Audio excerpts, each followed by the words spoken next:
Hi, this is Will Stewart from OnlineChessLessons.net, and I would like to present a game today. It was by Alexei Shirov versus Loek van Wely in 1997 in a tournament in Tilburg in the Netherlands. And so the game of the day, is going to start. It's kind of a sideline against the Najdorf, and so it begins with pretty standard stuff. One of the reasons I like to look into sidelines is because you got all this crazy main theory, especially in the Najdorf. The bishop g5 stuff's been analyzed about 30 moves deep, and you find a lot of force draws in those lines or small advantages. The bishop c4 line, the Fischer-Sozin, certainly been analyzed heavily, as well as other tries. F4 and H3 is a new line being popularized by Magnus Carlsen, especially. Seen a few impressive games by him in that line, and so this one starts off. Bishop e2 is a pretty classical response, and definitely popularized by Karpov. Was definitely an aficionado back in the 70s. A couple interesting plans, and so classical continuation: e5, knight b3, bishop e7, and here Shirov decides to deviate, from the typical plans of bishop e3, maybe bishop f3. You see castles, f4, all that kind of stuff. And Shirov, true to his style, is extremely aggressive, and he goes right for the throat, trying to put some pressure on van Wely. And so here it's there's pretty much two moves, h6 or bishop e6. With the idea of g5, the knight's going back to d7. But h6 is most commonly seen in practice, with the simple idea of trying to impede white from playing g5, because it's it's going to be gaining a lot of space for white and putting a lot of pressure on black's position. And so h6 is certainly the main move. And here white has a variety of continuations. You can see h4 is a pretty interesting move. I believe I'm going to cover that a little later this week in another video. Bishop e3 is occasionally seen. Occasionally as well, you see little rook g1 ideas, trying to force that g5 break.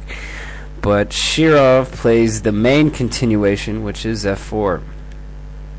So I have my hesitation about playing this move because it frees up that e5 square. So black almost always takes this pawn on f4. I've seen a few games with bishop e6 and an instant g5, and it gets a little out of control. So black typically takes it, relieves a little bit of the tension in the center, and primarily frees up this e5 square. So after e takes f4, bishop takes f4, we see bishop e6. And we're starting to see the game is kind of starting to make sense, more or less. Shirov plays the main move here, which is invariably h3. Trying to, a very simple move.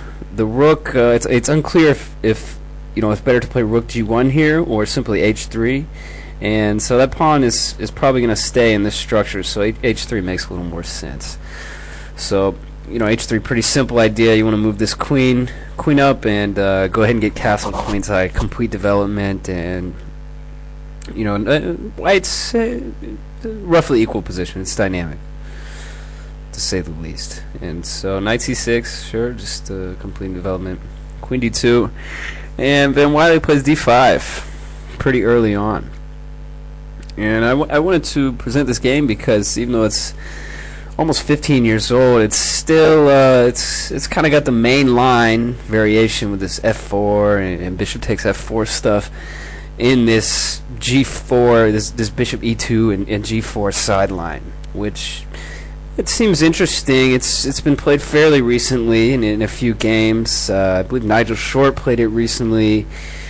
Couple other strong players, Sakev, but it's not seen very much, at least not at the high level as I can tell. So it seems like an interesting idea, and maybe there's room for some improvement by White, and definitely seems interesting to put a lot of pressure on the opponent.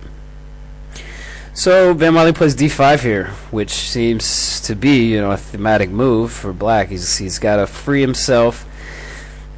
It's a dynamic position. To evaluate it here is pretty tough because Black has got a much more solid position, but White's, these pawns are ready to jam if Black decides to castle. So Black's got to be careful. Maybe roughly balanced.